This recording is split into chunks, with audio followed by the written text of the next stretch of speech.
निकाय चुनाव को लेकर सभी दल की लगातार तैयारियां देखने को मिल रही हैं। भारतीय जनता पार्टी ने इलेक्शन कैंपेन सॉन्ग जारी किया है, जिस पर अखिलेश यादव पर करारा हमला बोला है। और जो गाना कहीं ना कहीं विधानसभा चुनाव में अखिलेश यादव का कैंपेनिंग का लीड सॉन्ग रहा, उसको पूरी तरह से रीमिक्स करके जनता के बीच पेश किया है। हमारे साथ बात करने के लिए समाजवादी पार्टी के राष्ट्रीय महासचिव हैं। सर, जो जनता पुकारती है अखिलेश आइए, बीजेपी ने उसको पूरी तरह से रिमिक्स कर दिया, कह दिए गुंडे पुकारते हैं अखिलेश आइए। ये कहीं ना कहीं पब्लिक में इस सॉन्ग के जरिए भी मैसेज है, एक बड़ा काउंटर है बीजेपी का समाजवादी पार्टी पर हमला। पब्लिक में क्या मैसेज है वो तो एक अलग सवाल है। भारतीय जनता पार्टी के लोगों का मानसिक स्तर क्या है, वो किस हद तक नीचे जा सकते हैं। राजनीति में जो शिष्टाचार की भाषा होती है उसको पूरी तरह तिलांजलि दे दी है। ये भाषा सभी लोगों की भाषा नहीं हो सकती, ये भाषा अवांछनीय तत्वों की भाषा हो सकती है। हम राजनीति में हैं, वैचारिक मतभेद हो सकते हैं और होते हैं, लेकिन हमारे बात करने का तरीका बहुत शालीन होना चाहिए, सभ्य होना चाहिए। भारतीय जनता पार्टी का शिष्टाचार से कोई मतलब नहीं। क्या लग रहा है सर, जिस तरह से उन्होंने गुंडों की बात कही, उन्होंने मुजफ्फरनगर दंगे की उस पूरे सॉन्ग में बात कर रहे हैं, वो जो भी जिन जिन व्यंग वाणों के जरिए बीजेपी सपा को घेरती है, उसको कहीं ना कहीं उन्होंने पूरा सॉन्ग का रूप दे दिया। ये सपा को घेरना नहीं है, ये क्या बोलते हैं क्या नहीं बोलते हैं। मैं सोचता हूँ किसी भी व्यक्ति को और किसी भी राज को नापने का सही पैमाना जनता होती है। इनके बोलने से न तो अखिलेश यादव जी की प्रतिष्ठा कम हो जाएगी न बढ़ जाएगी। लेकिन सबसे बड़ा सवाल ये है कि आज जो शिष्टाचार की भाषा है वो शिष्टाचार की भाषा खत्म हो गई है। भारतीय जनता पार्टी अखिलेश जी के बारे में क्या कहती है, अखिलेश जी का राज लोगों ने देखा है। मैं दावे के साथ कह सकता हूँ इस सरकार से 1000 गुना अच्छा अखिलेश यादव जी की सरकार थी। निकाय चुनाव को बड़ा सीरियसली बीजेपी ले रही है, कह रहे हैं कि केंद्र में सरकार, राज्य में सरकार, अब शहर की सरकार और आ जाए, ट्रिपल इंजन की सरकार है।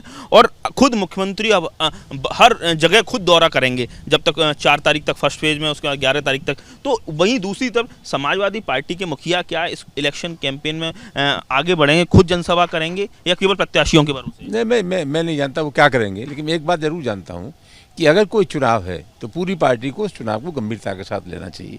और मुझे विश्वास है कि समाजवादी पार्टी के राष्ट्रीय अध्यक्ष श्री अखिलेश यादव भी अपनी जिम्मेदारी को बखूबी समझते हैं। और मैं समझता हूं पार्टी को चुनाव में जोड़ने के लिए, पार्टी का सही रोल निर्धारित करने के लिए जो बेस्ट तरीका हो सकता है उसको अखिलेश जी स्वीकार करेंगे, इख्तियार करेंगे। क्या लग रहा है सर, 17 बीजेपी कह रही है 17 सीटें हम जीतेंगे, 17 के 17 नगर निगम। आपका क्या लग रहा है, क्योंकि कहीं ना कहीं समाजवादी पार्टी जो ये निकाय चुनाव है उसमें कमजोर रही है, क्योंकि इस तरह का पुराना डेटा रहा है। तो इस बार आपको क्या लगता है, आपने कोई लक्ष्य तैयार कर रखा है? ये तो बेवजह की बात है। हम लोग जनता के बीच में जा रहे हैं, लोगों से बात कर रहे हैं, वोट जनता को देना है। हम अभी से परिणाम घोषित करने वाले कौन होते हैं? भविष्य बताएगा। तैयारी है, लोग चुनाव अच्छा लड़ रहे हैं और मैं समझता हूँ अच्छे परिणाम आएंगे। सवाल सर ये भी है कि आज एक सवाल देश की राजनीति से भी बात कर लेते हैं। सर, नीतीश कुमार कहीं ना कहीं थर्ड फ्रंट को लेकर अगुवा बनते हुए नजर आ रहे हैं। आज ममता बनर्जी से मिलेंगे, शाम को लखनऊ आने वाले हैं। तो क्या लगता है कि जिस तरह से तमाम जो राजनीतिक दल, जो गैर कांग्रेसी, गैर बीजेपी, उनको कहीं ना कहीं एकजुट करने में क्या लगता है, समाजवादी पार्टी को समर्थन करना चाहिए नीतीश कुमार का या नहीं?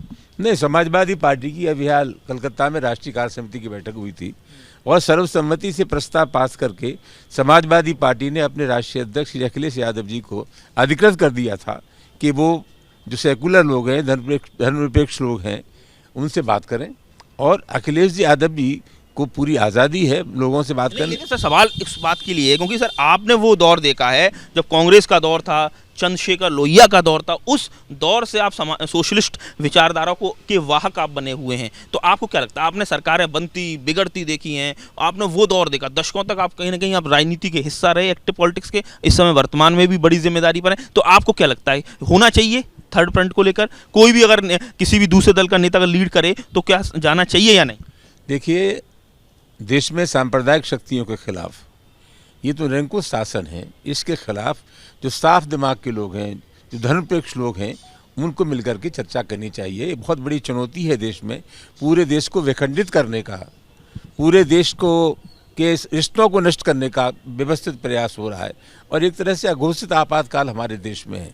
तो एक कवायद हो रही है कि जो साफ दिमाग के लोग हैं, साफ मिजाज के लोग हैं, और जो भारतीय जनता पार्टी की जातिवादी और धर्म पर आधारित राजनीति के खिलाफ है, वक्त का तकाजा है कि सब लोगों को मिलकर के चर्चा करनी चाहिए, बैठना चाहिए, और हो सकता है कोई अखिलेश जी को आप सुझाव देंगे अपने नेता को? मैंने तो पार्टी की राष्ट्रीय कार्य समिति में कहा था, अच्छा ये है कि अखिलेश जी बात करें, हमने सुझाव दिए, लेकिन मैं ऐसा मानता हूँ, ये मेरा व्यक्तिगत सुझाव है कि पूरे देश के पैमाने पर ये नेता लोग बैठे, अच्छा है बैठ ले, तो वरना मैं दावे के साथ कह सकता हूँ कि जिस सूबे में जो मजबूत पार्टी होगी बीजेपी के खिलाफ, जनता उसको वोट कर देगी। जनता उसको वोट कर देगी। तो कुल मिला के व्यक्तिगत तौर पर रामजी सुमन जी इस बात को मान रहे हैं कि वो ताकतें, पॉलिटिकल ताकतें एकजुट हो जानी चाहिए जो बीजेपी को रोक सकें। वहीं दूसरी तरफ उन्होंने जो बीजेपी की तरफ से जो इलेक्शन कैंपेन सॉन्ग जारी किया है उसको ओछी हरकत बताया है, और उनका कहना है कि जो आरोप और जिस किस तरह से रीमिक्स इस सॉन्ग को किया गया है, जनता इस बात का जवाब इसी निकाय चुनाव में देगी। आगरा से नितिन उपाध्याय, एबीपी गंगा।